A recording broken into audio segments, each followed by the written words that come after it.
What is up, JL Life? Today's video, we're going to talk about rock lights. Do you need them? What are they for? What's the purpose of them besides looking rad?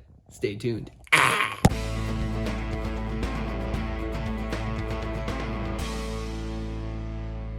Rock lights serve a vital role when out rock crawling at night, and the purpose of that is to illuminate all around your vehicle. I can tell you from being a spotter outside the vehicle when you're standing in front of someone's rig trying to get their tires on what they need to get their tires on, and you're just being blinded by lights, it's a little frustrating. When they turn off their lights, it's a pain in the butt because, well, you can't really see what's happening on all four tires at once. You got one flashlight and you're trying to look at all four. Massive benefit of rock lights is it illuminates all around your tires and underneath your vehicle. Your spotter is going to love it because now they can see what exactly all your tires are doing. And of course, if you like to take pictures and video when you're out rock crawling at night, well, the rock lights are going to make that doable. Otherwise, you wouldn't be able to see jack. So what we're going to be messing with today are Lasfit rock lights. Now, some really nice features about this is one, this comes with two light modes. It comes with a white light and an amber light. The white light is 250 lumens. The amber light is 190 lumens. The kit comes in a box. It has 4 different pod lights with it, and the pod lights are IP68 waterproof. And these are 6-watt lights, and of course, getting into the nomenclature, it has a mounting pad, has a straight through and out to the side or out to the bottom mounting for the actual wire for the rock light. On the ends, it actually has a waterproof plug, so there is no soldering and wiring required. It's all plug and play. With the wiring harness, super easy, red to positive, black to negative, and just plug in your lights from the bottom. This wiring harness comes with its own light switch. So this is a 3-way switch. It has your white light, your off, and your yellow lights. Also included with the wiring harness, it comes with a built-in fuse, 10 amp, and of course the controller box. Now again, what's nice about this controller box, it actually has 8 connectors on it. So if you buy one box and you want to do the 4 now, you can always add the other 4 later by just tapping into your wiring harness. As you can see, the 4 that have the plugs on it, those are going to be the ones we don't use. They're waterproof and they are good to go long term. The ones that are exposed are going to be the ones that we install. Connecting these lights is unbelievably easy. You just plug in the holes,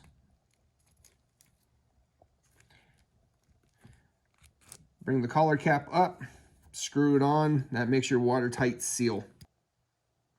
So on Bromance, I actually had a set of these installed. These are just the light pods. One, they're only 100 lumens, so these in theory should be twice as bright. One thing about these lights is it was just a pod and about 3 foot of wire, and I had to cut and solder and waterproof all the connections around the Jeep.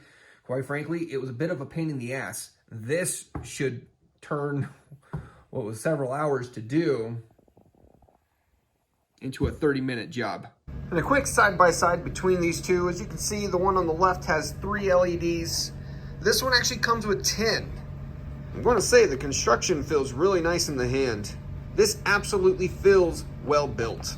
So I'm not going to show you a step-by-step on how to install. I'm going to give you a general guidance on how to install them, kind of show you things to look out for and things to keep in mind as you are doing it, because, well, me installing this on my rig isn't going to be the same as installing it on yours. You got different parts, you got different needs, and things that I got to look out for during install, you might not have to. But this is going to be comprehensive, and this is going to help you in the long run if you aren't sure what you are doing.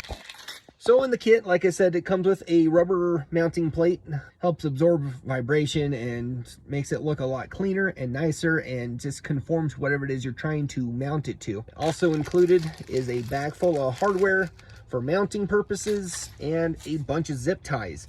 So the first thing you need to do is planning. In order to plan effectively, you want to go off of where your battery's at. Like I said, it goes negative to negative, positive to positive. It ain't rocket science. If you got a switch system, what you got to do is cut off your positive lead, stick the wire into your switch system, and connect your negative to a ground. Going down from your battery connection, there is a Y. Part of the Y is your switch. We'll get into that later, but the other half is going to be the wire that goes down to the control box. Now the control box has the 8 wires off of it, and they don't go very far. Ideally, where you want to be placing this, somewhere around the firewall, underneath the front seats. The nice thing about these are all metal casing, so they're nice quality. I'm not gonna lie.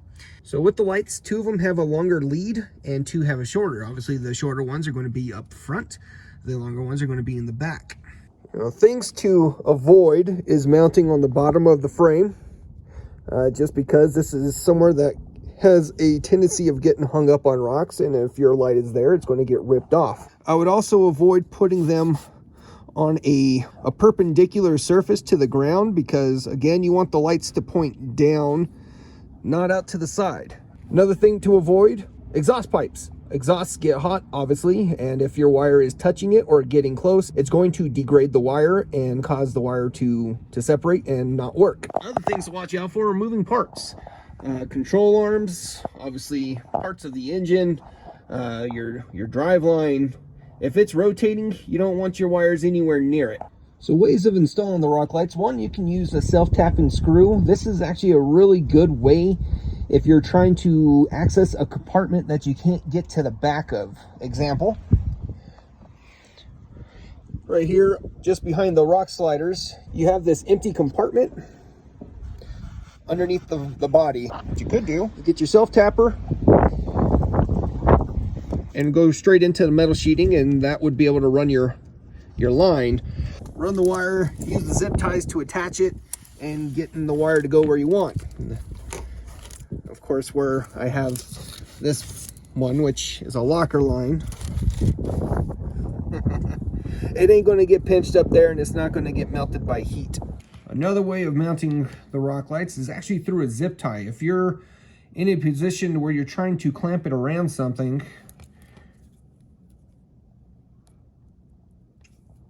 you can just run a zip tie through it to whatever it is you're trying to attach it to.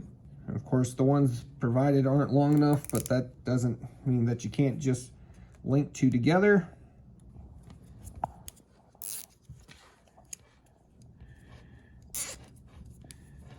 And that can mount onto the back of whatever it is you're trying to link up to. Just trim the lights. Yes, it's going to mildly cover the lens, but from experience, it's not enough to where it's going to be noticeable.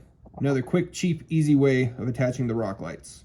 And of course, the other method is drilling through a surface you can actually get behind. Then you can just take the provided hardware,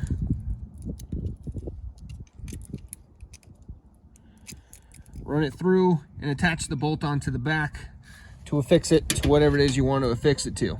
One other thing to keep in mind when you're running your lights is where your wire is going to go. Over here behind the tire, pointing down at the light, you don't want your wire running behind. It's going to look unsightly, unprofessional, and just risking your tire pinching your wire and tearing it off. Well, that's what these big holes are for. The wires will run right behind it. I found the wrong hole again. I did it backwards the first time. But what this allows you to do is to drill a 3rd hole from your 2 mounting holes and being able to push the wire directly behind. Again, something you can get behind like a fender. And of course, once you get all your lights hooked up, you want to go and hook up the battery or hook up your power source. And I kind of got this just jerry-rigged again because these lights are going in the J10. So they look really nice, and I want the J10 to look nice. But once you get it hooked up, you got your white light, and you got an amber light, and that's really cool. I personally recommend having at least 8 rock lights underneath your rig, so you can have one on top of each tire and one on your nauticals of your vehicle, your north, south, east, and west. Again, just pay attention to the things I told you to look out for. This kit is bulletproof, super easy to do and to install. I'm going to set these up in the dark so we can kind of get an idea of how bright they are. Let's actually see if I can do that now because it's really dark outside. So I think if I close the garage and the lights, give me a second. So just kind of give you a demonstration of these lights, of both the white and the amber. I hooked them up to the J10 battery. I lined up the 4 lights just kind of along the front of the truck and opened up the hood so we can see the lights. Hit the switch. There's the white. There's the amber. And I gotta say, that is really bright and vibrant. I like it. If you can notice on the far right side, that is the one I have the zip ties around. As you can see, there's not really anything specific that you can tell to. I mean, there's your zip tie shadow. Doesn't make that big of a difference as obstructing the light. So here's one just above the tire. As you can see, does a really good job lighting up the wheel well underneath. That's today's video. I'm going to get these installed on the truck. I'm just in the process of re-gearing gears and setting up the axle. Not at this stage yet, but as soon as I get these installed, I'll let you guys know what it looks like. It's going to look great. Rock lights, I absolutely recommend them for any off-road build. Your spotter will thank you. I also need to get to doing Misty's because she bought rock lights like 3 years ago and they just been sitting on the shelving out here in the garage.